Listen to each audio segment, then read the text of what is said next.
Olá, gente, tudo bem? Eu sou o Matheus, faço parte do Diretoria de Atividades do CAEC.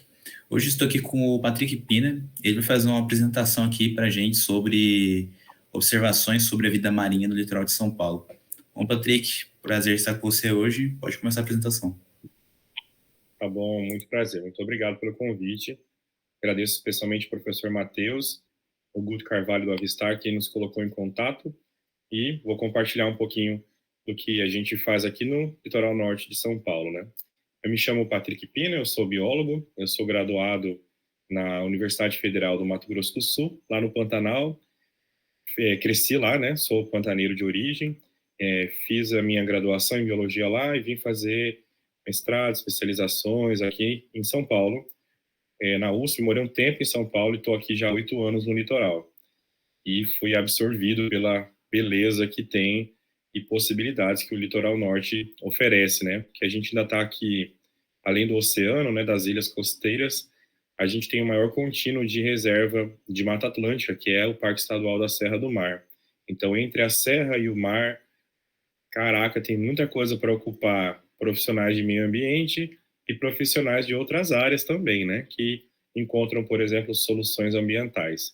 Imagino que o público aqui que assiste essa palestra é misto, assim, né? De várias origens, mas tratando-se de natureza e meio ambiente, imagino que vai ser interessante a muitas pessoas. Bom, eu escolhi um tema interessante, que é bem até amplo, abrangente aqui, para o litoral norte, que é a observação de aves aquáticas costeiras, pelágicas, baleias e golfinhos no litoral norte. A observação de natureza ela começou a crescer muito no Brasil, especialmente ela ganhou assim um input maior após a pandemia.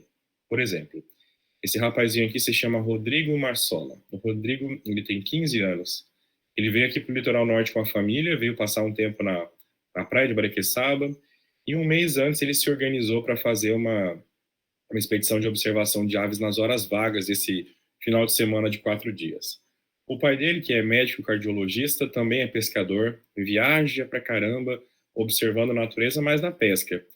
E esse filho jovem aqui, que se interessa pelas áreas de meio ambiente, gosta muito de aves, muito mesmo, e gostaria de seguir a carreira na ornitologia. Mas hoje ele é um observador, é bastante jovem ainda. Eles gostariam muito de fotografar essa ave aqui, ó, que é uma fragata. Essa fragata é a maior ave costeira que a gente tem. Ela tem mais de 1 metro de uma ponta do bico até a outra, na ponta da cauda. E ela tem ela tem 2,25 metros de uma ponta da asa até a outra. Por um acaso eu tenho uma pena de uma delas aqui comigo, olha só. Eu não sei se está encaixando na tela, mas isso aqui é uma peninha da asa de uma fragata. É bastante, quer ver? Espera lá que acho que eu estou bem servido hoje. Aqui tem pelo menos 30, 40, 50 centímetros, pelo menos. Meio metro de pena de asa, né? É uma ave bastante onipresente no litoral, porque se a pessoa estiver na praia, deitada na cadeira, olhando para cima, ela possivelmente vai ver uma grande ave dessa passar, mas no céu um pouco sem referência, ela é enorme. E quem vai para Alcatrazes, que é uma ilha costeira que tem aqui, eu vou mostrar na apresentação, consegue ver 11 mil destas aves. No Ninhal, que é o Ninhal, a maior ilha costeira que a gente tem, o maior ninhal do Atlântico Sul, que está numa ilha costeira aqui no litoral de São Paulo. Mas mesmo quem não pode ir a Alcatraz, ou porque não tem como ir de barco lá, ou porque as condições de navegação não estão propícias, o que acontece? Você pode aqui, por exemplo, na curva da Enseada, entre São Sebastião e Caraguá, numa beirada da rodovia, literalmente, você pode fotografar essa ave ao nível do olho, exatamente como que ela está fazendo aqui. Eu vou tentar mutar meu WhatsApp só um minutinho. Você consegue interromper, Matheus? Lucas? Então, vamos lá. Então, mesmo quem não consegue ir para Alcatraz, consegue fotografar a maior ave costeira encontrada aqui no litoral norte de São Paulo, praticamente no litoral brasileiro todo, ao nível do olho, da beira da rodovia. Aqui tem um mirante, você para o carro, anda 10 metros, se posiciona lá e elas passam. Gostei tanto, isso aqui é meu filho, né, que eu vi essa cena do pai e filho lá e falei assim, nossa, amanhã eu vou trazer meu filho aqui. E a gente foi lá e fez a mesma coisa, que é muito bacana, elas passam muito próximos, né? É bom para observar aves marinhas aqui também, aquáticas e costeiras. A gente não precisa não necessariamente entrar em barco. Como você viu, aqui dá para observar da beira da rodovia, a curva das cigarras, que a gente chama. E também dos manguezais, aqui em São Sebastião, quase na divisa com o Caraguá, tem o Rio Juqueriquerê, com a foz dele, e uma grande baía plana, com mais ou menos uns 6 riachinhos que chegam nessa área aqui, e formam um grande estuário. Logo um pouco para dentro, nesse mesmo lugar, tem um manguezal, que é um dormitório de garças, assim, umas 3.000 garças assim, puleram aqui todas as noites. E os observadores de aves, a gente consegue levar eles nessa área, e eles conseguem observar as aves aquáticas muito próximas, olha, muito de pertinho. Aqui estão os nossos convidados, né, que passaram por aqui alguns anos atrás, com água na canela e tirando foto de colhereiro, garças, essas aves aquáticas que, assim, de uma distância muito próxima, né? Como nesse caso, que é uma imagem de drone, né? Então, a gente incluiu num roteiro essa área. Você está vendo aqui os pescadores artesanais passando o picaré, que é uma técnica artesanal para pegar camarão. Essa área aqui estava num dia mais de mar agitado, tá? Com bastante ondulação. Mas é uma área onde a onda está quebrando de verdade a 2 quilômetros lá mar adentro. Então aquela é muito rasa. Você vai andar mais de 1 quilômetro aqui com água na coxa ou no peito, ou na cintura, mais ou menos. Então é uma área importante assim para a desova de peixes, de camarões, que é alimento para aves, então tem essa concentração, como você vê aqui uma garça, esses aqui são talhamares, são aves que migram, né? Aqui tem um pombo também, né? E aqui estão os observadores de aves visitando essa área. Nós temos um clube de observação de aves, que é um COA Mirim, que são as crianças que observam aves e fotografam, elas se interessam por natureza desde muito cedo e também começam a fotografar, e quando são um pouco mais jovens, assim, mais velhos, são grandes talentos, na verdade, por terem começado muito cedo, né? Esse rapazinho aqui é o Matheus, que é de Ilhabela, começou a fotografar com 8 anos, hoje ele tem 12, então ele já registrou e adicionou várias espécies que não eram conhecidas para Ilhabela, por exemplo, aqui no litoral norte, para a lista de aves conhecidas nessa ilha, né? Esse aqui é o Davi, de Jacareí, e o Davi também começou a fotografar muito cedo. Eu encontrei o Davi ontem, num avistar em São Paulo, que aconteceu agora de 2023, e ele está empolgadíssimo. Todas as viagens de férias da família são meio que escolhidas de acordo com as aves que eles gostariam de fotografar, né? Então eles se aproveitam muito, porque aqui, ó, por exemplo, como eu disse, você não precisa nem necessariamente estar num barco para poder registrar aves costeiras. Estes aqui são 30 réis, são gaivotinhas, um tipo de gaivota também chamada de andorinha do mar. Elas são migratórias e essa é uma espécie ameaçadíssima de extinção, chamado 30 réis real, que é uma das áreas de descanso reprodutivo e também de acasalamento delas. Essa aqui é Silvia Linhares. Essa é a mulher brasileira que mais fotografou espécies de aves no Brasil. Ela é o do ranking número 1 entre as mulheres observadoras. A Silvia também veio aqui após a pandemia para conhecer essa área e fotografar e fazer essa divulgação. E aqui está uma foto dela com a sua câmera e o grupo de aves marinhas costeiras bem aqui, ó. Então ela fez um registro nesse dia de centenas de espécies. Essa praia, com toda essa ondulação aqui, é a única praia ultradissipativa do estado de São Paulo, porque a onda, como eu falei, está quebrando 2 quilômetros aqui, ela chega muito lentamente e faz esse desenho, essa silhueta, essa ondulação na areia. É a única praia que isso acontece no estado de São Paulo. Então, ela é uma área de agregação muito relevante para essas aves, que facilita a observação, né? Aqui, por exemplo, cada clique desse, cada quadradinho desse é uma espécie diferente que a Silvia registrou nesse dia, nesta área, sem nem colocar o pé em um barco. Aqui, por exemplo, é um ritual de acasalamento dessa espécie ameaçada de extinção, que é o 30 réis real. Você percebe que ele está com o bico bem laranjado, e esse capuz preto bem definido também, que é assim como ele se prepara para a corte, para acasalamento. Eu vou voltar alguns slides aqui, ó, para mostrar um que não estava afim, ó. Esses aqui têm o bico bem alaranjado, bem forte. E esse aqui está com o bico amarelado, ó. E o capuz dele não está preto, está branco. É que ele não está assim em período reprodutivo. Ele acabou de se reproduzir, está dando um tempo para si. Esses daqui também, ó, ainda não estão em período totalmente reprodutivo, mas esses que estão com o capuz, ó, totalmente preto e o bico totalmente laranjado e bem forte, eles estão assim maduros reprodutivamente. Eles acasalam enquanto estão ali naquela área e vão para uma ilha costeira depositar seus ovos. Então essa área é uma área de grande relevância que a gente tem tentado proteger a todo custo, assim, né? Conversando com o poder público, com iniciativa privada. E aqui tá, ó, essa marca, ó, a área da praia ultradissipativa é a praia da Enseada, em São Sebastião, e essa seta aqui, que é o nosso mangue, que é aquela área do manguezal onde as garças vão dormir, né? Então, por exemplo, a Silvia é uma fotógrafa, é uma pessoa maravilhosa e é uma fotógrafa bastante técnica e bastante exigente, né?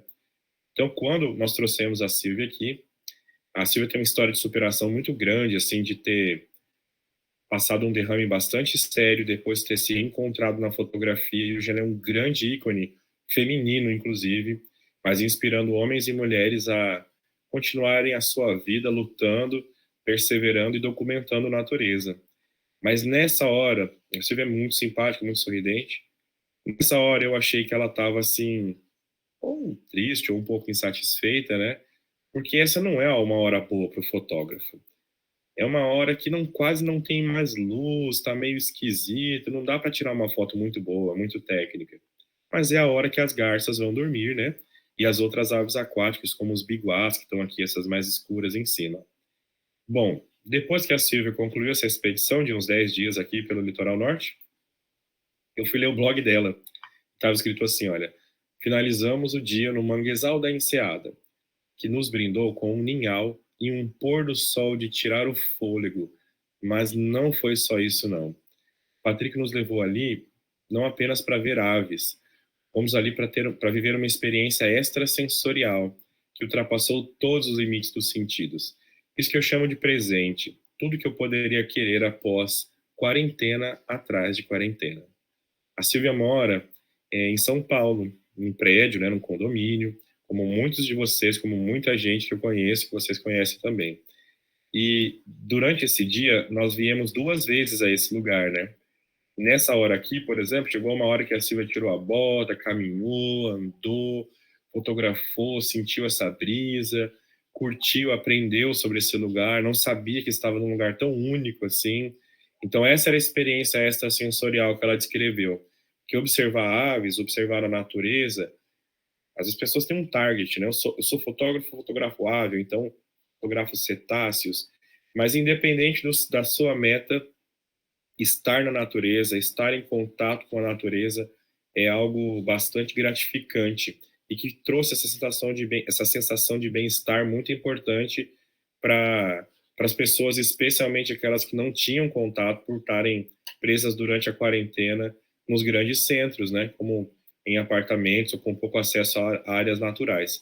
Então, de fato, fiquei muito feliz, né, de saber que aquela expressão que eu vi que ela estava meio sem expressão facial, na verdade, ela estava assim bastante introspectiva e satisfeita pelo lugar, né? Por estar ali.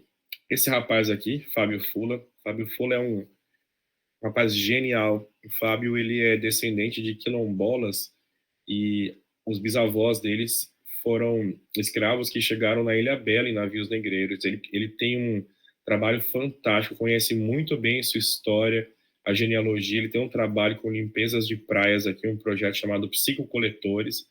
E ele mora do ladinho dessa enseada, né? E nós somos muito amigos, a gente troca muita ideia. E um dia ele falou: Patrick, tem um maçarico aqui que a gente ainda não viu. Ele sempre trabalha com a gente, né? Esse aqui tem um bico um pouquinho virado para cima, assim, ligeiramente virado, e ele é grande. E tá aqui, esfomeado. E nós fomos lá, e esse foi o primeiro registro dessa espécie no município de São Sebastião. Como elas migram em conjuntos, no mesmo dia que a gente registrou aqui, ela foi registrada em Paraty e em Ubatuba. Em Paraty, exatamente, Paraty e Ubatuba. Então, pelos observadores de aves, né, que estão conectados aí pelos grupos de WhatsApp, por exemplo. Então, é um outro exemplo, assim, de um observador que veio para essa região e conseguiu conhecer coisas únicas, né? Como essa documentação aí. Ponto para o Fábio, esse cara é fantástico, excelente o trabalho dele.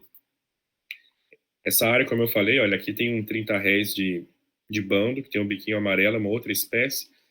Aqui tem um tentando acasalar, um parzinho tentando acasalar, alguém tentando empatar o namoro deles, o outro ali de um lado, que tá todo mundo junto, mas não fosse só alguém da espécie ali ficar cornetando, as pessoas às vezes soltam cães nessas áreas. Ah, para ver o cachorrinho correr na praia. E os cães têm, é bonito, né? Vê-los correndo livre, mas os cães têm várias áreas que eles podem ocupar, parques naturais, campos de futebol, a fazenda, a chácara, mas a praia, a linha costeira, é o único lugar que as aves costeiras têm para todos os seus ciclos. Todos, todos, todos. Para acasalamento, para reprodução, para alimentação, e só depois vão para o mar e para as ilhas costeiras para pôr seus ovos, né? Algumas em praias. A gente tem que respeitar esse ambiente costeiro, né? Um outro ambiente costeiro bem conhecido, de fácil acesso, que tem aqui, ó, essa pontinha aqui é a Praia das Cigarras. O lugar que eu falei para você está bem aqui, ó, na divisa das Cigarras e de São Sebastião. Eu moro nessa praia, eu estou aqui agora. Aqui está o canal de São Sebastião e aqui está a balsa de Ilhabela, que já aportou aqui, ó. E aqui está a entrada, vai ter um manguezal aqui incrível que está crescendo. Essa graminha aqui se chama marisma, é uma grama oceânica resistente à água salgada única, que é um berçário de caranguejos. E toda, ó, aqui é um caranguejo aqui, na foto que eu adiantei. E toda esta área grande aqui, ó, ela é, na verdade, um estuário. As aves migratórias que saem lá do Ártico, elas vêm e quando elas olham isso aqui que a gente está vendo, essa imagem de drone de cima, é o alvo onde elas vão pousar e descansar. Então elas vão procurar as bordas do estuário, as áreas rasas, para se alimentar, para descansar e para se camuflar junto a essa sujeirinha aqui, ó, que é um sedimento de origem vegetal orgânico que desce dos rios, né, pela foz, a foz do Ribeirão da Água Branca está aqui, ó, do Rio Córrego Paquera também tem esse nome. E olha só o que a gente encontra lá. Garças, né, se alimentando de caranguejos, de siris. Esse aqui é um maçarico chamado maçarico peito de tijolo. O Fernando Rebouças, que é um guia de Ilhabela, fez esse registro primeiríssimo também para a região. E onde ela estava? Naquele banco de sedimentos orgânicos. Ó. Aqui também é uma gaivota migratória, gaivota de cabeça cinza, também foi um registro do Fernando. Esse aqui é o nome científico, ó, Croicocéphalus cirrocéphalus. Cirro é de cinzento e céfalos é de cabeça, né? Tem essas marcas cinzas aqui na cabeça. Só para brincar com vocês com a poesia dos nomes científicos. Bom, maçarico peito de tijolo, gaivota de cabeça cinzenta, o 30 réis de bando, que também vai lá para ocupar aquela área por algum período. Curicaca, que embora seja encontrado no interior do Brasil, ela é um maçarico, uma ave com bico longo que explora os animais que estão no solo, né? Elas bicam o solo. Esse aqui, por exemplo, é o maçarico de sobre branco, ó. E ele ficou um tempão ali naquela área do estuário, porque ele vem de uma migração muito longa. Então ele tem que ficar paradinho ali por algum tempo para descansar e seguir a sua viagem até a Patagônia, por exemplo. Eles podem ir do Ártico, onde eles se reproduzem, e lá no inverno polar eles descem para cá para poder estar em áreas mais quentes se alimentarem. A população inteira migra, né? Quem ficar para trás congela. Mas nessas áreas que eles têm que parar para descansar, eles são muito vulneráveis. Você percebe, ó, tem uma dilatação no bico dele, parece uma colherzinha aqui ao final. Ó. Cada uma destas aves, elas têm um bico de uma forma e elas se alimentam de algum alimento diferente que captam de alguma forma diferente. Elas estão no mesmo local, mas nenhuma come a mesma coisa ou da mesma forma. Então elas não competem. É uma maravilha da natureza, assim, né? Essa engenharia toda dos bicos, né, da forma. Uma dessas aves aqui, ó, por exemplo, essa que está desfocada aqui, ó, a batuíra de bando. Vou pegar essa foto aqui, a batuíra de bando. Ela tem um bico curtinho. Então ela pisa, cria uma vibração com o pé e ela para sentir. Quando o bichinho mexe lá, ela vai bicar porque ela sabe onde ele se moveu. É uma mecânica que ela usa. O maçarico de sobre branco tem um bico dilatado na ponta. E o maçarico branco não tem essa dilatação e ele tem um outro ritmo. ele se alimenta na quebra das ondas, não nessa areia. Então não existe uma sobreposição, né? Aqui são as fotos de duas mulheres fotógrafas também da Ilha Bela, Arlane e Francisco, que registrou também esse maçarico de Banda e Abatuíra, e a Vilma, que fez um registro fantástico. Ó. Lá no sedimento, a Vilma de Oliveira, tá aqui o nome dela, todas essas pessoas têm Instagram, vocês podem conferir. Ela registrou 3 espécies de maçaricos, todas se alimentando ou se camuflando na linha dos sedimentos, aquilo que todo mundo remove das praias para deixar balneável, né? Areia branca e mar azul. Mas, na verdade, a linha costeira tem outras áreas que têm relevância para outras espécies. Por exemplo, essa coisinha verdinha aqui, ó, entre esses dois maçaricos, é uma semente de mangue preto, um propágulo. Então, quando você retira isso aqui da praia, você está retirando muita vida. Além de larvas de camarões e peixes que vão estar aqui nesse sedimento vegetal, tem todo um ecossistema, é isso que eu quero dizer aqui, né? Vamos seguir. Bom, depois que você já observou de terra, você pode encontrar uma diversidade muito grande quando você faz uma observação embarcada. Um passeio aqui mesmo dentro do canal. Olha o sorriso dessa galera. Isso aqui é guia de ecoturismo na Ilha Bela. Esse aqui é uma pessoa que nunca tinha observado aves. Essa aqui é uma fotógrafa profissional. Esse aqui é um professor que está aqui atrás, ó, com a câmera. É um professor já aposentado. É uma atividade bastante democrática, assim, que inclui uma diversidade de pessoas muito grande. Porque a quantidade de aves marinhas aqui no canal é bastante alta. Esse aqui, por exemplo, é uma embarcação chamada Capitão Chimango. É uma das embarcações parceiras que opera ecoturismo aqui. O Gustavo é um pescador aqui da região, que opera também turismo de pesca e também de ecoturismo, e é um dos pioneiros aqui em realizar com excelência a atividade de ecoturismo, de observação de natureza, de aves, de baleias, de golfinhos, né? Então nós trabalhamos em parceria aqui, ó. Bem aqui a embarcação dele está passando pelo canal de São Sebastião, isso aqui é um dos piers, ó, uma das poitas, né? Uma marcação para que os navios passem. Aqui vai ter uma vermelha e lá na outra ponta vai ter uma verde. É uma marcação internacional para demarcar onde o canal é mais fundo e onde todos esses navios vão ter que passar por dentro, né? Que são embarcações petroleiras, por exemplo. Aqui, por exemplo, olha, como é bastante democrático. Esse senhor aqui comemorou seu aniversário de 70 anos, mas ele não sabia, era uma surpresa que a família dele inteira, os 3 filhos, mais os netos e a esposa, fizeram para ele, porque o sonho dele era ver baleia. E ele ia completar 70 anos nesse passeio. E ele viu, e ele adorou. Foi extremamente emocionante. O netinho dele, que nem sabia falar, ficava gritando: baleia, baleia, baleia. Era um jovem de Jubarte que chegou muito próximo, né? Como todos puderam ver com muitos detalhes, né? Isso mesmo durante a pandemia. Vocês estão vendo que aqui, ó, quem estava junto, mesmo família, estava todo mundo de máscara, né? Eles dois estavam lá em cima no deck, nesse deck aqui, ó. Eles estavam bem aqui sozinhos, né? Por isso que eles estavam sem máscara naquele período, né? Casal. Esse aqui é um grupo de amigos também, olha, que queria conhecer a fauna marinha da região. E num passeio dentro do canal, entre São Sebastião e Ilhabela, a gente acompanhou as embarcações de arrasto de camarão, ó. E toda vez que eles tiravam o camarão e separavam e devolviam o que não era camarão, né? Outros animais, crustáceos, outros pequenos peixes. Essas aves marinhas que já aprenderam que isso acontece, elas seguem eventualmente essas embarcações. Em alguns períodos do ano, elas se aproximam mais. E olha só o que aconteceu. De repente, juntou um monte, gente, chegou a cheirar grande, assim, cheiro de muitas aves juntas, né? E olha só, desde a década de 80, final da década de 80, houve um incremento da atividade pesqueira de camarão aqui na região, no litoral norte. As aves marinhas aprenderam que é uma fonte de obter alimento, né? A gente já vive o que a gente chama de antropoceno, que é o período geológico do planeta Terra, onde a humanidade já é uma força transformadora da natureza.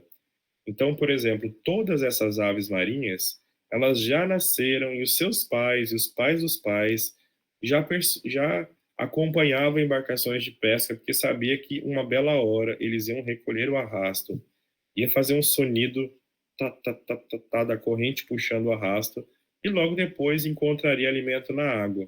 E eles treinaram-se, né? Eles toda vez que escutam esse ruído que ecoa pela água e pelo ar, eles sabem que vão se aproximar e conseguir alimento fácil. Então, quando a gente operava o turismo, esses pescadores já viam nossas embarcações e até guardavam uns peixinhos ali para jogar, para dar mais oportunidade para o pessoal fotografar e conhecer, né? Olha só, a quantidade de fotógrafos profissionais que veio aqui e amadores também foi muito grande, assim, para poder registrar de pertinho o nível do olho, né? Sem nada na frente, essas aves, olha. Aqui, por exemplo, está um atobá, que é jovem, a carinha dele é bem cinza, ó. E aqui já um adulto que já é reprodutivo tem um rosto amarelo, ó. E esse aqui não, tem tanto a face acinzentada quanto o pezinho acinzentado. A cor cinza, a cor escura, quer dizer que esse bico ainda está solidificando, está endurecendo. Depois que ele se formar, vai ganhar uma capa de queratina, né? Que é mais amarelada. Isso aqui foi um outro passeio, um turismo de volta à ilha, olha, também operado nos últimos meses da pandemia do último ano, né? Visitando os ninhais que estão ao redor de Ilhabela, uma volta à ilha. Então aqui, por exemplo, ó, vocês estão vendo uma rocha, né, uma ilha que está ali próxima à Praia do Bonete, se chama Codó e Figueira, essas duas ilhas juntas. Aqui tem umas cactáceas, aqui tem os 30 rés de bando, tudo sentadinho na pedra, e bem aqui tem um filhotinho, ó. Ele está olhando para cima e esse aqui está trazendo alimento. Eu vou falar para vocês sobre a abundância de alimento e o que isso implica para essas aves marinhas, ó. Nós temos 3 tipos de 30 réis aqui. Parece um jogo de 7 erros, mas é fácil, olha. Aqui na frente tem um 30 réis de bico vermelho. Bico vermelho, pé vermelhinho, capuz completo que está reproduzindo. O maior de todos é o 30 réis real, aquele que eu mostrei para vocês lá na praia, São Sebastião, uns slides atrás. Reprodutivo também, ó. Capuz completo, bicão bem maior do que todos, em porte ele é maior também. Ele é o 30 réis real, é a nossa espécie mais ameaçada de 30 réis.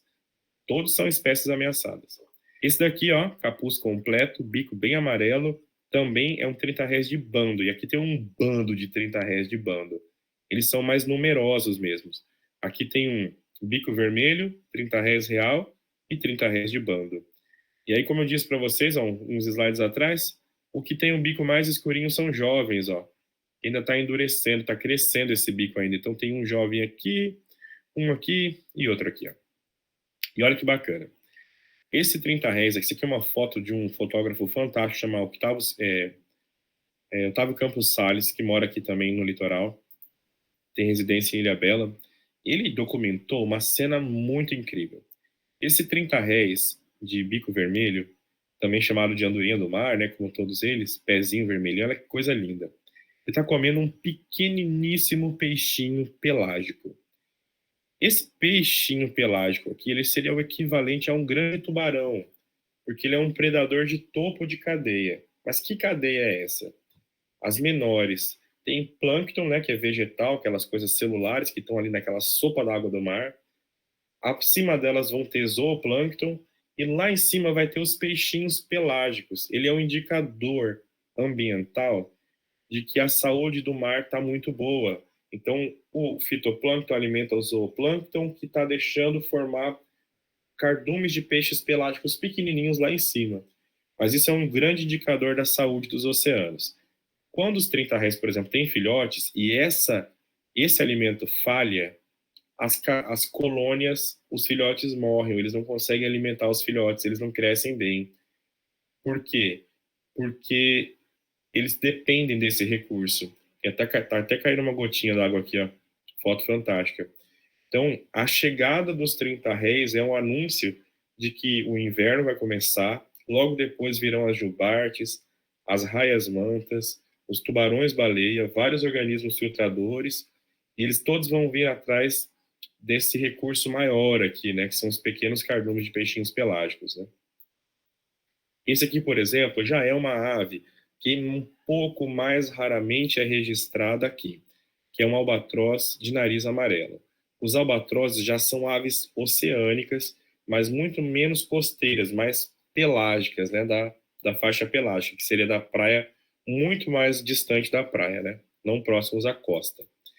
A Arlane também, que é essa fotógrafa de Ilhabela, do projeto Baleia à Vista, tem essa foto mágica aqui, ó, que a gente sempre mostra aos amigos, aos alunos em palestras, que parece que esse pinguim está mergulhando no vidro, né? Era um dia de água muito calma no oceano quando ela fez esse registro. Esse é um jovem de Pinguim de Magalhães. E você pode estar aqui navegando por essas águas, ou às vezes até na praia, e de repente se deparar com um pinguim. E não é muito incomum que alguém tente ajudar esse pinguim, pegue ele, coloque numa caixa de isopor ou de qualquer outra coisa e coloque gelo. Mas esse pinguim é de águas quentes. Ele não tem essa necessidade. É muito comum porque os pinguins de Magalhães têm uma migração do hemisfério do extremo do hemisfério sul, né, da Antártida, um pouco mais para cima, e quando as águas estão quentes demais, eles chegam até quase ao nordeste brasileiro, mas depois eles voltam pelo meio. E alguns se perdem dessa rota migratória e vão parar na costa. E às vezes tem encalhes, assim, uma chegada de mais de 500 pinguins. Alguns são socorridos, poucos sobrevivem, e os que sobrevivem são devolvidos a alto mar bem profundo, e para eles encontrarem a corrente de novo e voltarem para os seus lugares de origem, né? Então tem um número que você vai encontrar em todas as praias do litoral de Ubatuba até Canela, em Santa Catarina, no Programa de Monitoramento de Praias, que é o PMP, que tem equipes de biólogos e veterinários que fazem esse atendimento. Então, em qualquer praia daqui, você vai encontrar uma placa e vai falar: chama o pessoal do Argonauta, o pessoal do Instituto Argonauta desse programa. Aí vai alguém de carro, de moto lá, sempre um biólogo, um veterinário, e vai prestar atendimento a esses animais, que é um programa de compensação da Petrobras, né? Se qualquer uma dessas aves marinhas, qualquer animal que foi encontrado na praia, seja ave, mamífero, tartaruga, o que for. Bom, aqui nos linhais, olha, aqui vocês estão vendo um filhotinho sendo alimentado, né? Aqui é a mesma coisa, ó. Esse aqui é um adulto de 30 réis de bico vermelho, esse é um outro adulto se penteando. Agora, esses que estão com o biquinho preto, ó, são os filhotes que estão crescendo aqui ainda. Esses dois são filhotes, ó. Olha aqui novamente um pequenininho, ó, da cor da pedra. Por isso que eles nascem aqui, que é para ficarem camuflados. Os ovos são praticamente pedras, assim, na cor. E o filhotinho tá aqui, ó, bem branquinho. Eu fiz uma ampliação dessa cena, ó. Aqui tá um dos pais trazendo um peixinho daqueles pelágicos, né? Que indicam que as correntes, que as cadeias alimentares no oceano estão bacanas, né? Um bom indicador. E olha lá, ó, um 30 réis de bando trazendo um peixinho para o filhotinho dele. Todas essas fotos foram tiradas das embarcações, né? Aqui na Ilha Bela também, por exemplo, no canal de São Sebastião, tem o ilhote da Prainha, do lado da Praia Grande, Praia do Julião, que está a 300 metros. Você chega aqui nadando, e essa aqui é uma área de reprodução das 3 espécies de 30 réis. Então, essa área inteira aqui é uma área protegida.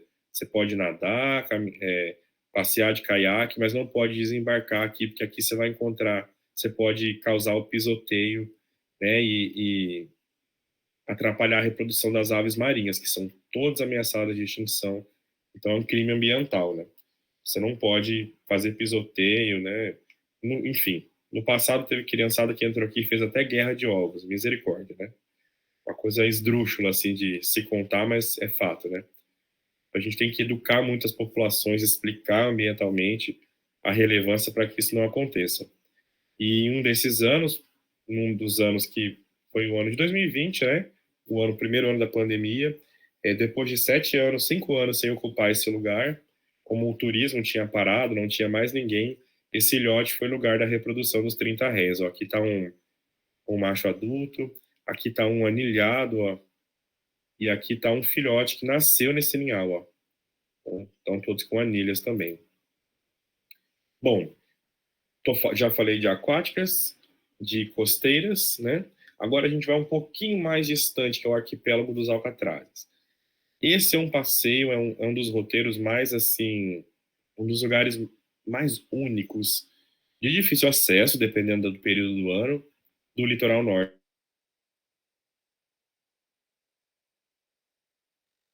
A ilha praticamente, assim, fantasmagórica, ela foi alvo de muita disputa da sociedade no passado, ela foi um local de testes de tiro da Marinha Brasileira.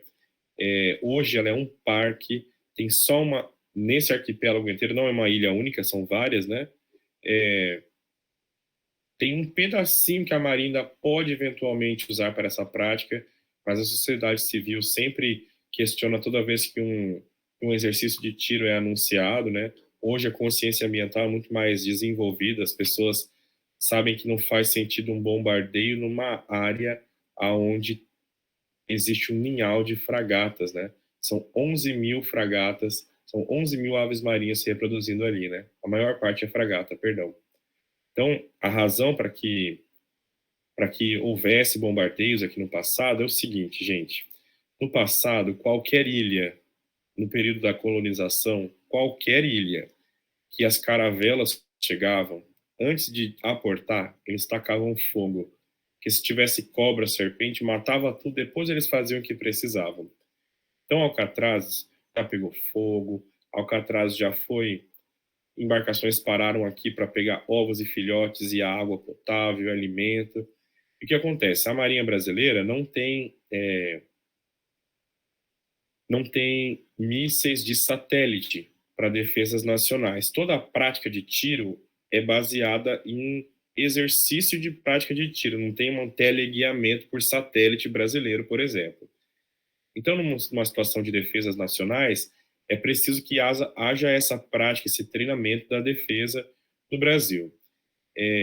Eu não faço nenhuma apologia, nenhuma defesa, só acho importante saber todos os aspectos em relação a isso, porque eventualmente eu trabalho no Paraguai, que é um país que perdeu a guerra, e um país da América do Sul que mais recentemente perdeu a guerra. E muitas áreas do Paraguai ainda hoje são bem miseráveis, assim. Miseráveis no sentido de são pobres, são poucos os recursos, a população masculina tinha ficado depauperada na época, então muita força de trabalho não havia no país, ficou um país de viúvas e crianças por muitas regiões de lá. Então as defesas nacionais são muito relevantes no caso de um cenário de guerra, né? Nos últimos 4 anos do governo passado, nós pelo menos em 2 ou 3 tivemos situações de quase um envolvimento direto em guerras.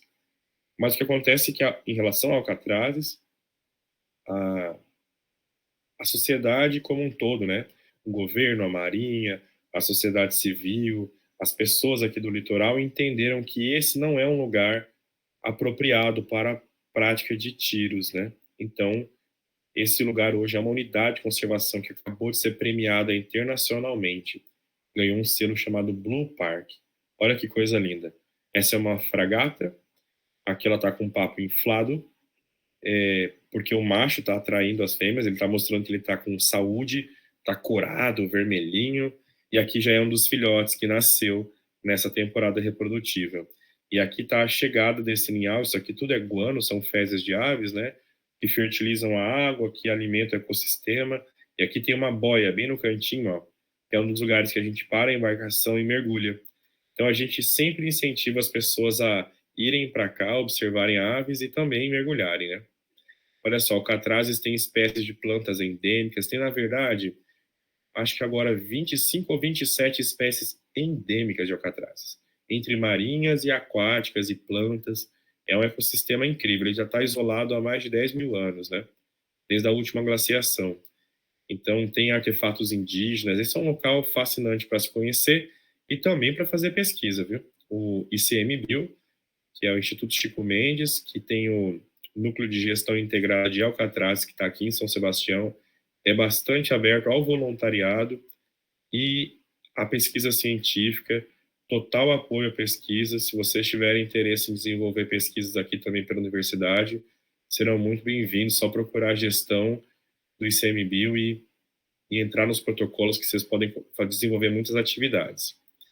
Essa embarcação aqui é de uma empresa de Ilhabela chamada Maremar, uma empresa muito séria, que desenvolveu um pacote para que em passeios coletivos as pessoas pudessem ter o privilégio de conhecer esse arquipélago, né? Aqui, por exemplo, é um dos passeios pelo Capitão Chimango, aquela embarcação de pesca, onde vários fotógrafos de aves vieram para conhecer o arquipélago e registrar a diversidade, ó. Todo mundo, estava chovendo bastante esse dia, todo mundo aqui apinhado. Aqui é um outro dia de passeio também, ó. Os fotógrafos e, nossa, pessoa de tudo quanto é lugar do Brasil, de profissões, entram nessa embarcação bem macia, bem segura, e saindo do canal de São Sebastião em 40 minutos estão lá no arquipélago, ó.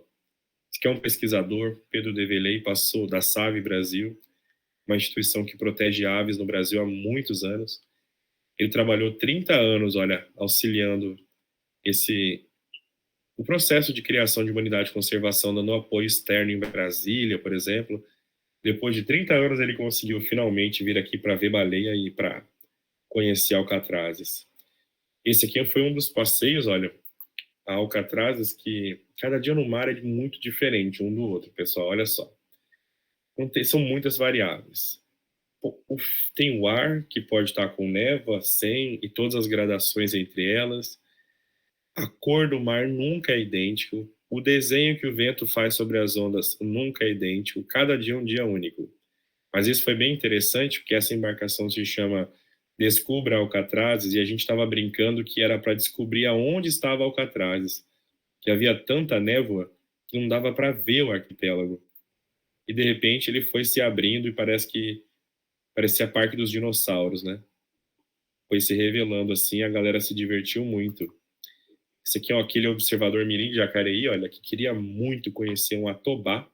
O atobá é essa ave costeira, né? Que dá um nome ao arquipélago. Ele falou, tio Patrick, você me promete que eu vou fotografar um atobá? Não, Davi, não dá para prometer sempre, mas dessa vez eu vou te prometer, porque lá tem bastante. Que atobá, em árabe, quer dizer alcatraz. E o arquipélago de Alcatrazes, na verdade, é o arquipélago dos atobás, que eram as aves mais comuns quando essa ilha foi descoberta. Hoje são os rabiforcados, né, que são as fragatas, que são mais abundantes lá. Mas era um lugar que havia alcatrazes e rabiforcados. Eram atobás e fragatas, né? E é assim até hoje. João, um aluno muito querido, veio com a família. O João, ele tem algum grau do aspecto autista. O João tem 16 anos aqui, foi uma das pessoas que eu mais gostei de guiar nesse local. Ele está segurando uma réplica de coral sol, que é um coral que tem aqui.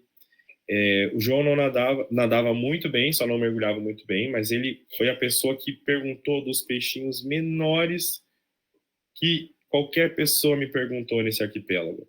Ele aproveitou muito desse passeio, foi maravilhoso. Juninho também, ó, Juninho trabalhador daqui, operário aqui das marinas do litoral. Nesse dia o Juninho foi num passeio a convite do seu chefe, e o chefe dele falou pra gente assim, ó, o Juninho tá todo feliz que ele falou que hoje ele não vai trabalhar, ele vai fazer um rolê de patrão. Tava o Juninho ali, ó, com o celular dele, filmando os golfinhos pintados do Atlântico que estavam muito próximo da embarcação. E mais tarde o Juninho escreveu um super depoimento no grupo agradecendo. Tinha sido maravilhosa a experiência de estar ali, conhecendo Alcatrazes, não necessariamente a trabalho, né? E essa tem sido a experiência de muitas famílias com crianças, de idosos, né? De pessoas com deficiência, de pessoas quase normais, como a maioria de nós, né? Olha só. E todo mundo que vai ao arquipélago, eu sempre recomendo participar da nossa escolinha de natação de Alcatrazes. Por que a nossa escolinha de natação, que é essa aqui, ó?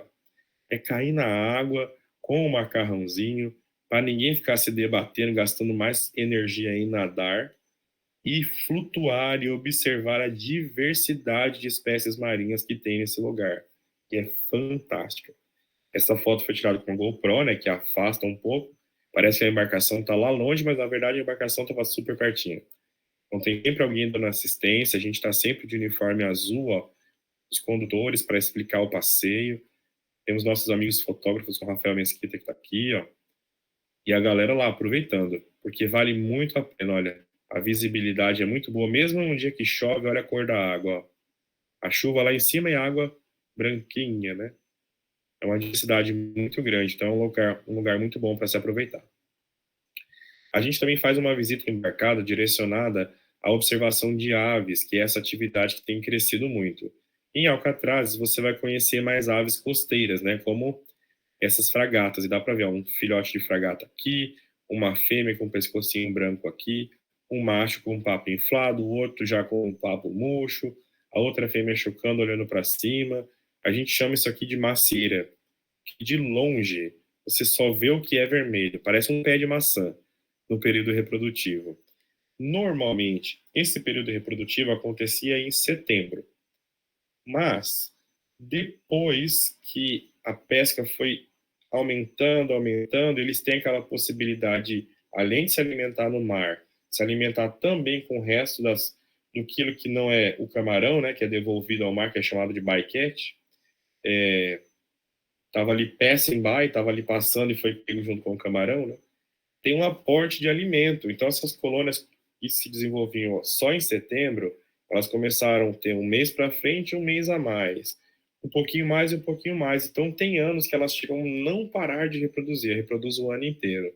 Mas no pico da reprodução, que é por volta de agosto, setembro, é deslumbrante o arquipélago, olha.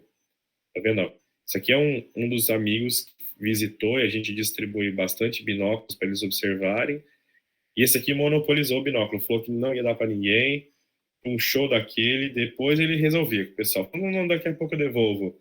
E não devolveu o binóculo para ninguém, que ele queria ver todos os detalhes, assim, ó, no papo de uma fragata, por exemplo, ó. Eu chamo isso aqui de explode coração. Tá cheio de amor para dar, ó. Eles fazem um tamborilado, eles inflam um papo e batem com o papo, assim, em cima, com o bico em cima do papo, fazendo uma canção, assim, para atrair as fêmeas que estão passando ali por cima. A gente tem muitos parceiros que fotografam aves e que operam passeios aqui, né? De vida marinha, ó, como o pessoal do Mar e Vida, que, por exemplo, é uma empresa de Ilhabela, olha, que também opera passeios e eles trabalham com conservação marinha há muito tempo. Essa é uma foto do Frank, olha, que registrou uma jubarte saltando em frente a Alcatrazes, ou na direção de Alcatrazes. E também sempre registram a passagem das orcas, que elas são nômades, não dá para vir aqui e ver, mas elas passam, e se você der sorte, como muitas pessoas já deram aqui, num dia vai para a água e de repente passa a bendita da orca. São golfinhos, né, muito curiosos, chegam muito próximo, por isso que ó, dá para tirar a foto da GoPro, só colocar a mão na água, mas são os maiores golfinhos, né, que a gente tem aqui no planeta, na verdade, né, são os maiores golfinhos.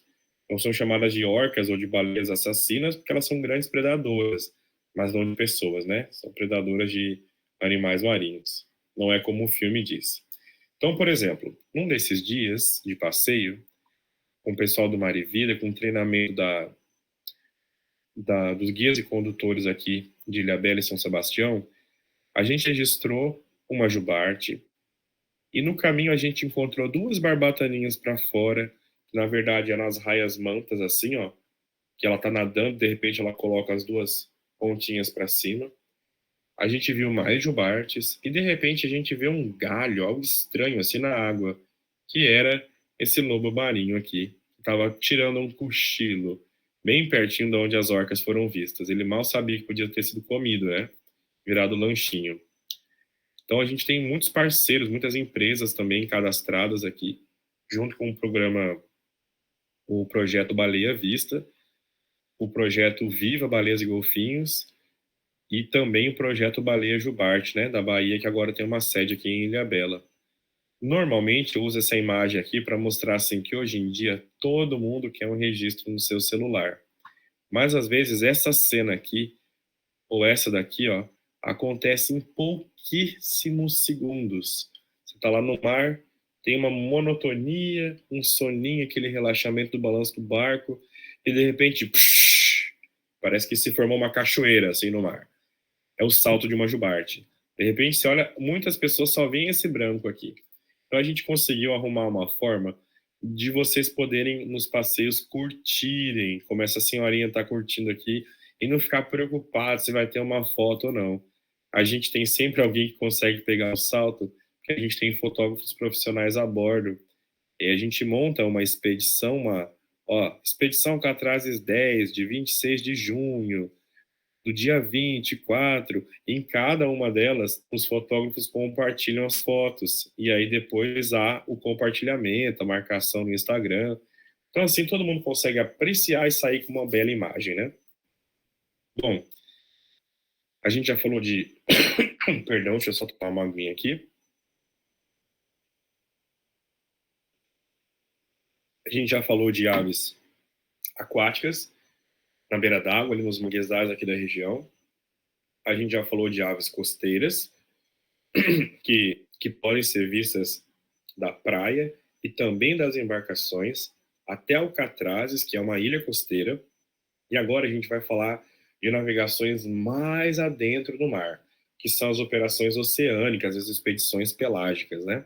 Aqui está uma expedição pelágica, uma das primeiras organizadas aqui, e a fotografia de um marino, que é uma ave predadora, uma ave de rapina do mar, como se fosse assim, sabe? Uma ave carnívora, né? Aqui, por exemplo, tem um grupo guiado por esse guia aqui, que foi o Otávio, fotografando uma ave marinha aqui. Aqui estava Vitória e Búzios, logo atrás de Ilhabela. Mas eles seguiram mais profundo ainda, navegaram ainda mais. Esse aqui, o Capitão Matias, é um pescador também que fotografa aves, que é um fotógrafo aqui da região. E no dia da saída dessa expedição, ele estava a bordo. E bem na saída da balsa, houve o primeiro e único registro do Wandering Albatross, que é o Diomedea exulans. É o maior dos albatroz. Ele tem 5 metros de ponta a ponta da asa. É um albatroz gigantesco, gigantesco. Foi o único registro, ela já não estava bem, essa ave, ela acabou falecendo depois de receber atendimento, mas ela foi a primeira documentação que alguém fez aqui no canal desta ave, né? E os fotógrafos aqui conseguem registrar muitos albatrozes, como esses daqui, que é o albatroz de nariz amarelo, um dos mais comuns, é um talassarque. Essa aqui chamada pardela, são aves mais escuras, um pouco menores, e essa é a mais rara, chamada pardela de óculos. Ela é muito procurada pelos fotógrafos de aves oceânicas, né? Esse aqui é um mandrião pomarino, é aquela ave de rapina que eu te falei para vocês. A gente sabe que é um mandrião pomarino porque a caudinha dela aqui é arredondada, e um mandrião parasítico que ao invés de forma de colher tem 2 espinhozinhos assim que passam 2 centímetros da cauda. Isso é um jogo de 7 erros, gente. Isso aí é um negócio difícil a princípio, mas depois vira fascinante saber qual é qual que você já viu, a coleção dessas aves, né?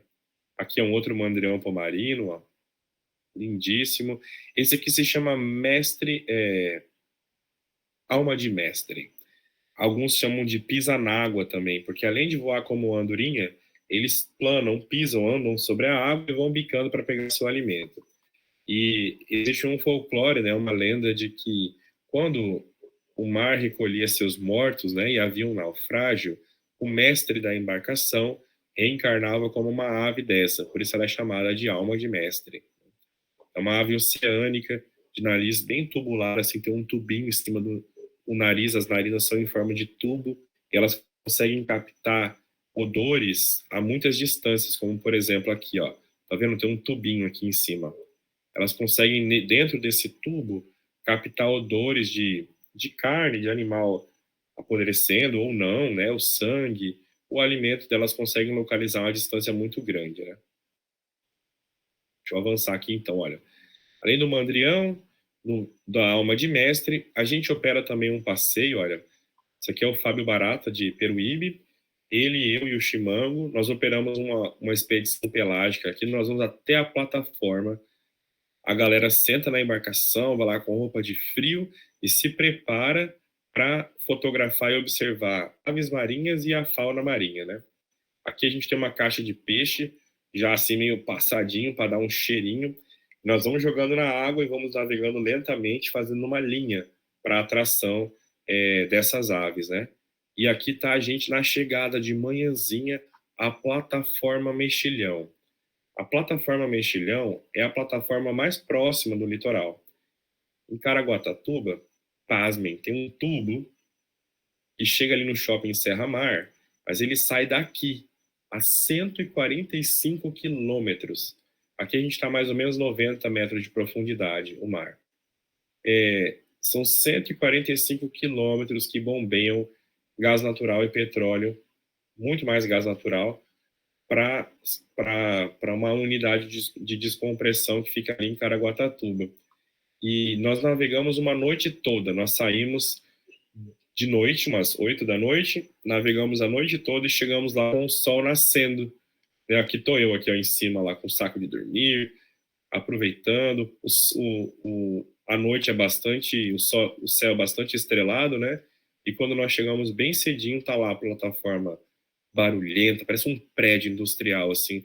É o tipo santo graal, porque fala assim, bom, a partir daqui nós começamos o passeio. A gente dá uma volta ao redor da plataforma, acena e vai voltando devagarinho. E nisso a gente vai tendo a oportunidade de registrar estas aves que não nadam em águas costeiras, bem próximos à nossa embarcação, para pegar aquele pescado, como esse adulto de albatroz de nariz amarelo. E essa aqui é das equipes, né? Esse aqui é o Luciano Lima, um grande amigo ornitólogo já de muitos anos. Ele até comentou nesse dia, né? Ele resumiu bem essa viagem dizendo assim que ele falou assim: quem diria que eu ia estar bebendo café na minha caneca favorita, em alto mar, num pôr do sol desse, observando a albatroz igual galinha aqui, comendo peixe do lado da embarcação. E antes dele fechar a boca, saltaram 4 jubartes. Essas jubartes aqui, um amigo Fábio Chum que conseguiu fotografar. As maiores que eu já tinha visto também. Era uma fêmea e 3 machos, assim, os machos competindo. Ele nem fechou a boca, de repente, aquele show aconteceu que a jubarte saltou, né? Então, esse é um passeio já bastante difícil de operar. A gente está com uma agora para o final de junho, mas, assim, sempre no inverno, que é a passagem dessas aves migratórias com maior concentração, né? E aí a gente, às vezes, precisa cancelar esses roteiros por questão de segurança, né? Tem como prever, olha, a ondulação está com 2 metros. Não dá para ficar 2 metros lá com a lente, balançando com o binóculo. Não vai ser um passeio agradável. Daqui 2 dias o clima melhora. Vamos atrasar ou vamos adiantar. Então a gente tem que navegar literalmente, né, nos oráculos dos aplicativos, assim, para saber qual que é a melhor condição e mais segura de chegar e ter um passeio como esse. Beleza? Bom, eu queria encerrar essa apresentação. Isso aqui é uma brincadeira que a gente faz, né, que a gente pretende navegar mais, passar mais tempo navegando até a borda da Terra plana, ó. Tipo, que a gente às vezes está vendo baleia, mas ela não está aqui do ladinho, ela está lá antes do oceano fazer a curva no globo da Terra, né? A gente fala, não, mas corre lá que tem uma baleia azul aqui do lado da borda da Terra plana. Então a gente brinca assim, nessas expedições que a gente quer organizar uma até a borda da Terra plana e também uma expedição, uma super pelágica de 48 horas, que não é só navegar a noite inteira, acordar lá e voltar. É passar um dia inteiro lá e o outro dia, então, voltar para o mar, né? Assim, perdão, para a Terra, para aproveitar o máximo possível até a borda da Terra plana e de volta. Bom, eu queria encerrar essa apresentação com uma leitura aqui de um... Eu até brinco, né, que é a leitura do meu querido diário. O meu querido diário é o seguinte, é uma brincadeira que eu faço, né, um querido diário de naturalista. Em junho de 2020, mais ou menos por alguns... Começou em junho de 2020, mas mais ou menos uns 3 meses ele se estendeu. Vocês estão vendo que a água aqui está bem mais azul e aqui ela está um pouco mais leitosa, né? Em junho de 2020, uma grande mancha de plâncton foi empurrada pelas correntezas para a costa do litoral norte paulista. Então, esse plâncton possibilitou que outros animais maiores, zooplâncton, e peixinhos menores e peixinhos pelágicos se desenvolvessem bastante aqui. Então, foi um ano incrível. As pessoas falavam, é por causa da pandemia. Não era por causa da pandemia, porque as correntes oceânicas empurraram essa grande massa planctônica para lá. Então foi um ano assim espetacular, espetacular, porque haviam registros em quantidades grandes como nós nunca tínhamos visto. E depois, quando a gente começou a monitorar, a gente viu que isso não era tão incomum. Era só ter mais pessoas na água, mais embarcações, aumentando o contingente de pessoas que estudavam isso. Então hoje a gente tem o pessoal do Baleia Vista, o pessoal do Viva, que tem um ponto fixo bem aqui no sul da Ilhabela, que cuida toda essa região, 24 horas, todos os dias do ano, todos os dias tem alguém fazendo o censo de cetáceos lá em cima. A gente tem o Baleia Vista, o Instituto Viva Baleia e Golfinhos, a gente tem o Instituto Baleia Jubarte com uma base bem aqui no centro de Ilhabela agora, a gente tem o projeto da Megafauna Marinha do Brasil, com o projeto Mantas de Ilhabela, que as raias mantas se concentram aqui. Então, a gente tem a chegada, Além disso, de um trade turístico de várias empresas que operam turismo náutico aqui. Então, isso hoje é bem conhecido. Mas o que eu ia encerrar lendo isso aqui para vocês? No meu Wikilocs, eu salvei esse trekking como dia maravilhoso. Perdão. O nosso plano era simplesmente fazer o seguinte: sair daqui deste pier, ó, e vir até esse ponto aqui, onde os 30 réis tinham feito ninhos, e fazia muitos anos que eles não tinham feito ninhos aqui, pelo menos uns 5. Eles tinham voltado, então a gente estava muito contente, falou, vamos navegar daqui até ali. De repente, a gente falou, vamos um pouquinho. E quando a gente chegou aqui, a gente tinha encontrado muitos golfinhos, mais de 200, né? A gente encontrou a primeira jubarte aqui, depois seguimos ela até aqui. Aqui nós vimos golfinhos, aqui mais botos. Nós paramos para almoçar aqui, de repente nós demos a volta um dia inteiro na ilha e paramos aqui. Então, esse dia maravilhoso, eu brinquei que eu fiz um querido diário, né? O querido diário de naturalista. Vou ler aqui para encerrar. Coloquei assim, olha. Querido diário, diário de naturalista. Depois de maravilhado com tudo que tinha acontecido, depois de já ter gritado de comemoração e euforia, afinal, eu tinha acabado de ver em detalhes uma jubarte de nadadeiras peitorais branquinhas que me mostraram, no contraste com a água do mar, um azul que eu nunca tinha visto. Depois de reconhecer ao longe uma outra jubarte, que sumiu num outro azul, logo antes de testemunhar um grupo de mais de 200 botos cinza borbulhando nas águas, ali, num breve instante, eu olhei para baixo e vi uma água viva, bobinha, boiando. Sabe, querido diário, aquela água viva me transportou rapidamente para um momento da infância, para aquele livro que a minha madrasta tinha, que ficava no alto da estante de bambu, do lado da televisão, aquele livro que eu folheava repetidamente sobre tubarões, arraias, algas, ouriços, estrelas do mar e tantas outras coisas do mar, tão estranhas para aquele garotinho do interior do país, que era Joe, né? Aquela água-viva ficou para trás em segundos. Respirei fundo, com gratidão no coração e olhos no horizonte, me dei conta de que estava dentro daquele livro, expostas coisas do mar, e elas se materializavam ali na frente dos meus olhos. Já estava de bom tamanho aquela memória do novo tom de azul, um azul Lifer, né? Um novo registro de azul. Mas mal sabia eu, sabíamos nós, que aquele seria um dia de deixar já custou com inveja. Deixando aqui tá, ó, a primeira jubarte que a gente registrou, aquela que tinha nadadeiras branquinhas. Aqui está a ponta do boi, farol da ponta do boi, que é o finalzinho da Ilha Bela, já lá atrás. Aqui está a horda de botos, olha. Deixando aquela horda de botos cinzas passar, fomos investigar um borrifo ao longe. E quase tropeçamos num tubarão-baleia, que também sumiu. E entre a cruz e a espada, entre o tubarão-baleia e o borrifo que a gente ia procurar da baleia de fato, fomos ao rumo da baleia que borrifava. E era uma baleia de Bride.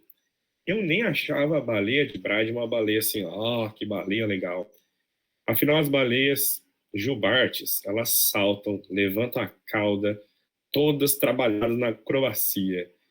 Mas uma baleia de Bride, acompanhada de uma baleia de Braidinha, oh my God, dá uma olhada, gente. Essa aqui é só a barbatana da mamãe, né? Só a dorsal, e essa aqui é a cabeça do filhotinho, olha. Essa mamãe aqui tem 14 metros, pelo menos. E essa aqui não vai ter nem 4, 5. Era bem juvenil, né? Então, eu coloquei assim que uma baleia de Bride, uma baleia braidinha, é uma das coisas mais fofas dos 7 mares. Um bebê baleia. É a coisa mais incrível, assim, de você ver a sincronia do nado dessa dupla, né? Que a mãe vai respirar menos vezes e o filhotinho vai subir pelo menos umas 3 vezes mais para tomar fôlego. E a mãe está sempre ali, mas ela não sobe para respirar, ela fica próximo, né? Nadando sincronizado. Depois de nos despedirmos de Bride e Braidinha, né? Essa baleia, fizemos uma pausa para almoçar num lugar horrível chamado Saco do Sombrio, que é esse lugar aqui. Peraí que eu me perdi, Saco do Sombrio. Aqui, depois de nos despedirmos de Bride e Bridinha, fizemos uma pausa para almoçar num lugar horrível, que chamava Saco do Sombrio. Horrível no sentido assim, é um reduto de papagaios moleiros, de orquídeas endêmicas dessa ilha fantástica. Depois de papear, brincar, comer, rir da Arlane, nossa amiga do Projeto Baleia Vista, sacanear Marconi, um dos marinheiros, voltamos para o mar. E Bride e Bridinha ainda estavam ali perto. Wagner e o Júlio se revezavam na navegação com olhos em todas as direções do relógio. Baleia, 13 horas! 13 horas, 11 horas, 6 horas. A gente usa o relógio de ponteiro como referência, né? E de repente, o que é aquilo no horizonte? Aonde? 14 horas? Será o tubarão-baleia que fugiu da gente? Não. Era uma raia-manta. Olha aqui, ó. Uma raia-manta. Ela tem 5 metros de uma ponta à outra da nadadeira. Gigantesca. Era uma raia-manta. Aí os palavrões já começavam a sair, né? Vocabulários progressivamente menos polidos brotavam das bocas dessas 5 pessoas a bordo. Aquela foi a primeira de sete raias-mantas. 3 toninhas, que é um golfinho bem pequenininho, foram avistadas também, mas as toninhas estão sempre ali, né? A gente queria saber de onde estava o tubarão-baleia. Encontramos o Max Mota na água com seu bote e amigos. No dia anterior, ele tinha videografado nada mais, nada menos do que 3 tubarões-baleias. Esse é um vídeo, olha, pessoal, do Rafael Marcondes, do Rafael Mesquita, perdão, de uma raia-manta nadando e filtrando o plâncton, ó, enquanto nadava. E aqui tá, ó, o Max Mota. Ele tinha feito um vídeo no dia anterior com três tubarões-baleias, que são gigantescos também. Agora a gente tinha mais uma embarcação para papear, para tirar fotos recíprocas, trocar contatos, aquele tipo de alegria que só aumenta enquanto a gente divide, né? Faltou dia para tanto bicho na água. Estávamos perdidos sem luz, sem direção, e alguém falou: "Me deixa aqui no barquinho, vai?" Arlane e Marconi encontraram outro tubarão-baleia, mas uma outra jubarte borrifou na mesma hora. Já na penumbra, esse jovenzinho de baleia jubarte se aproximou da nossa embarcação bailarina e eu baixei a câmera fotográfica, segurei a emoção, porque eu nunca tinha estado tão perto de uma delas antes. Quantos detalhes, querido diário, quantos detalhes no corpo desse jovem jubarte, baleia jubarte, que veio nos olhar nos olhos. Compondo o cenário, havia ali uma canoa caiçara e uma dupla que acenava. A Serra do Mar estava coberta de luz laranja e as nuvens esparsas, e na linha negra do horizonte, no topo das montanhas, a minha mente encontrava silhuetas que lembravam as costas das jubartes. Aqui, ó, quando a jubarte levanta na água.